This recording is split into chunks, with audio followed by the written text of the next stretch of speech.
Greetings to all melanated people all around the world, especially to those who are followers of the message of William Branham, specifically those in the Third Exodus Assembly in Trinidad and Tobago and in St. Vincent and the Grenadines and all around the world. It's really a joy, it's really a blessing reaching out to you to bring to you a message of emancipation and liberation, to bring to you a message whereby you're no longer in the camp of organized religion and believing and worshiping a God outside of yourself.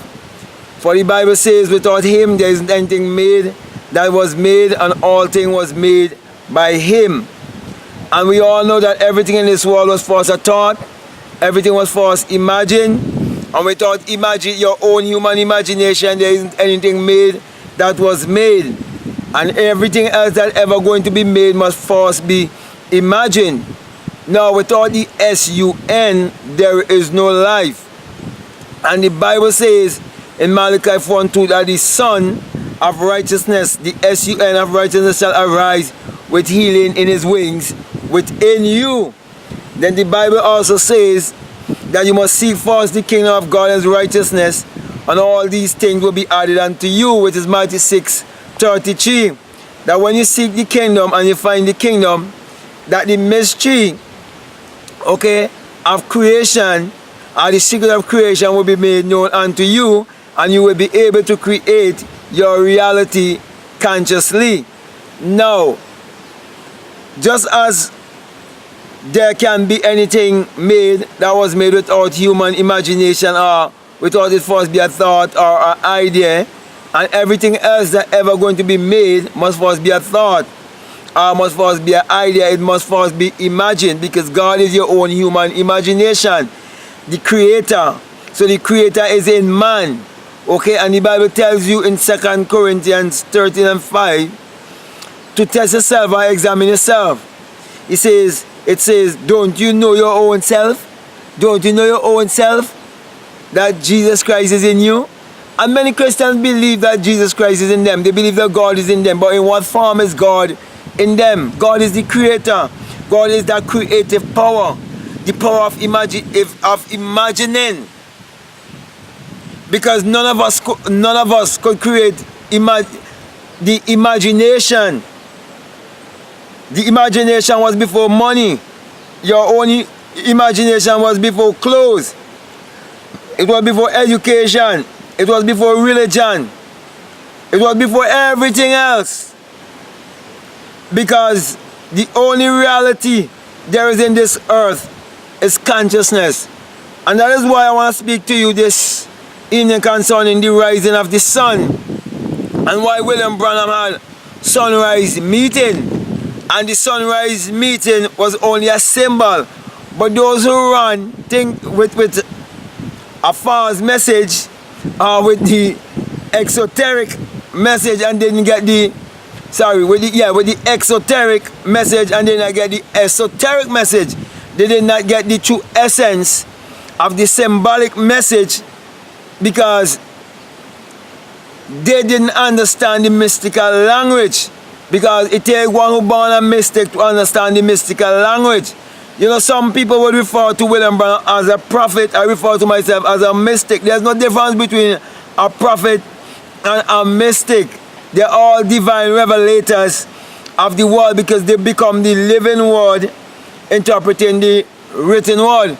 So basically, as I would have said, when you get the born again experience, or you experience St. John 3, and you experience the birth, which is basically the birth from above, the birth from the skull, where you were literally born from your skull, as how a woman will give birth from below, and you become invisible and become one with the wind and understand the new birth. And then you would be correcting Nicodemus, which is just a symbol of the religious mentality. So the enlightened one will be correcting the religious mentality. When that takes place within you, you're speaking about an awakened imagination. Because Psalm 78 speak about the Lord awake as out of a great sleep, because this whole life itself, it's a dream, and God is the dreamer in you, and someday that dreamer in you is going to awake, and when that dreamer in you awakes, you're going to have the Aladdin factor, you're going to have the Aladdin experience, and you're going to understand the story of Aladdin, Allah speaking about God, and the lamp is basically speaking of your body, and it's speaking about you will have this certain outer body experience, but it would not be any outer body experience, okay? It will be the one whereby you experience the birth from the skull, the birth from above, okay? And when that happens, and you experience the awakened imagination, you come to realize whatever you can imagine, you can manifest, and then you come to realize who is God, and then you'll be able to answer the universal question, who am I? Then you'll be able to say, I am that I am. I am whatever I believe myself to be. As a man thinketh in his heart, so is he. And then you'll be able to teach that the Bible must be interpreted psychologically, because the Bible is not literal, it is not secular history. And that is why in Galatians 4:24 it tells you the story of Abraham, it's allegory. And if the story of Abraham is allegory, then the story of Jesus Christ must be allegory also, because it is said that Jesus Christ came to that same lineage of Abraham. So as you will have that awakened imagination, and without your own human imagination, there isn't anything made that was made. Without the sun, the S-U-N, there is no life. So the S-U-N parallels your own human imagination, which is God in man. That is why it tells you in Matthew 6:22, if your eye be single, your whole body will be full of light. That's why it tells you that God is light. That's why that is why you've been admonished in the Bible also, that you must be the light of the world. And let your light so shine before men that they may behold the good works. Behold the wisdom that is in you. Because Christ is the wisdom and the power of God. And that wisdom and power is in you. That's the reason why William Branham had written up in the tabernacle at Jeffersonville, Indiana, be still and know that I am God. You can never say I am and not referring to yourself.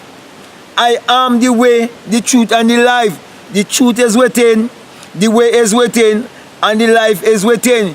You cannot separate God from life, or life from God. So the Bible addresses the human mind and must be interpreted psychologically. So let me get back to what I'm trying to get across to you. So when you have this born again experience, it is the rising of the sun.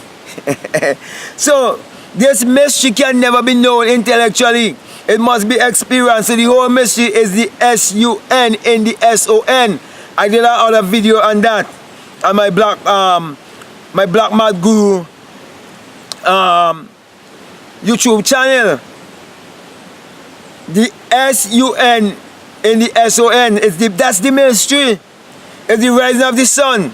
It is the dawning of a new day. And I know the passing symbols and name is planting chip business called Dawn Chips.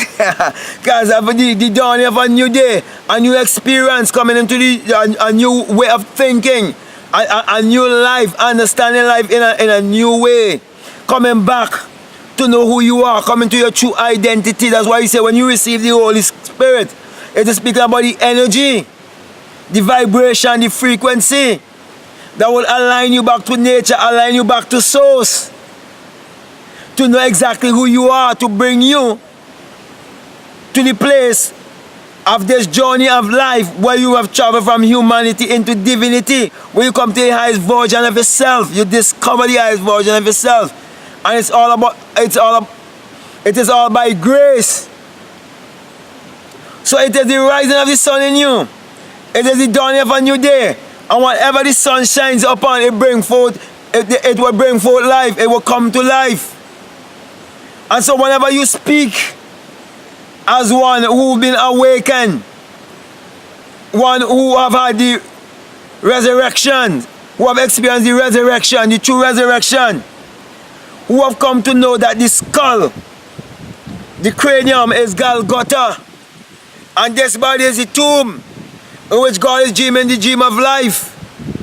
And you will awake and come out, and you will look back and behold the empty tomb, and you would know that the only reality is consciousness. And then there's where the soul will come to its own. And you know exactly who you are.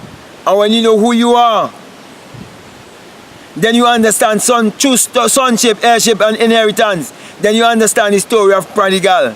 So that this time, my brother, my sisters, William Branham did left the ministry because, you know, there's one who will come. A West Indian. And William Branham say, this man ministry, he say, it's going to be a strange one, you know. And then William Branham always say, brothers, if you only know the numerology of the Bible, that's why I had to come to the power of 9. Before I could unveil all these things, I had to bounce the crown chakra. That's why I had to meet William Branham also. But to meet him, I had to go ahead of him. You understand? To meet him and talk with him in Dreamland. Okay, so my brothers and my sisters, especially those in Third Exodus Assembly, used to be celebrating sunrise. Meeting and waking up early in the morning for the rising of the sun. Remember, everything that you behold without, it is within. For everything is in your own human imagination. Okay, and the entire Bible is about the human imagination. It's about the imagination of man. Because everything in this world is first mental. So you got to learn the law of mentalism. That everything is first a thought. And everything that all the followers of William Branham would ever say, it have to first be a thought. Everything that Vin Diesel will ever preach, it have to first be a thought. Every word anyone will speak towards me, it have to first be a thought. Even when they try to ignore what I am saying, it still first have to be a thought. So you cannot go against the law of mentalism, that everything have to first be a thought. Okay? So that being said, I believe I've gotten my message across to you. And as usual, I want to give you the sign of the eye, the one eye, the sign that the Christians are afraid of, not knowing it is written in Matthew 6:22. It says, if your eye be single, your whole body will be full of light. Because it's speaking about the rising of the sun. It's speaking about the dawning of the new day.